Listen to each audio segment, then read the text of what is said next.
হেই, চলে এসেছি আবার একটা ব্লগ নিয়ে। এটা হচ্ছে রাজস্থানে আমাদের দুদিন। টাইমটা হচ্ছিল সকাল 9:30। আমরা যোধপুর থেকে বেরিয়ে পড়ি জয়সলমেরের উদ্দেশ্যে।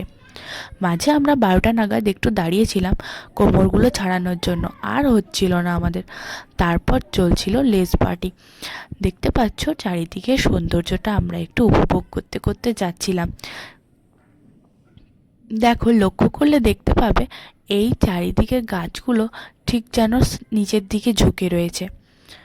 আমি অনেকক্ষণ ধরে নোটিস করছিলাম যে আমাদের সাইডের গাছগুলো কিন্তু এরকম নয়, দেখতে বেশ আলাদা লাগছিল। এখানে কিন্তু অনেকটা দূর যাওয়ার পরে হয়তো একটা হোটেল, হয়তো একটা ধাবা দেখতে পাচ্ছিলাম। মানে অনেকক্ষণ পর পর হয়তো কিছু দোকান রয়েছে। একদম ফাঁকা রাস্তা। প্রায় 1:30টা নাগাদ আমাদের বাসটা আরেকবার দাঁড়ায় লাঞ্চটা সেরে নেওয়ার জন্য।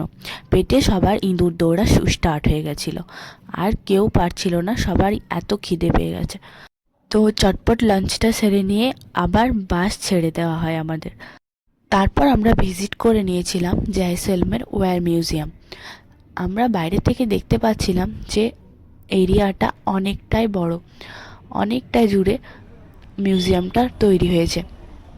তো বাসে আমাদের হালকা হালকা ঘুমটা হলেও সারাদিনের জার্নিটা সবার মুখে স্পষ্ট বোঝা যাচ্ছিল।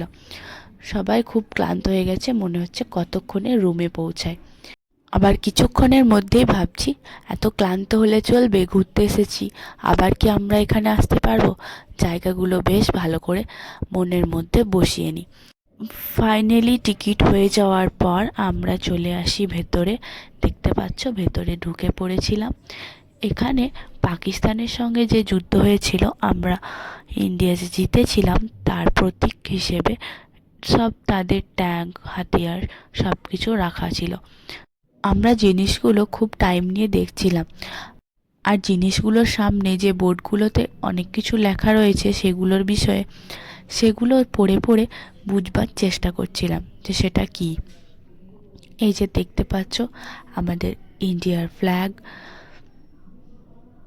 এখানে ভেতরে যারা শহীদ হয়েছে, যারা আমাদের দেশের জন্য অনেক লড়াই করেছে, তাদের বিষয়ে অনেক কিছু হাতিয়ার এইসব রাখা রয়েছে।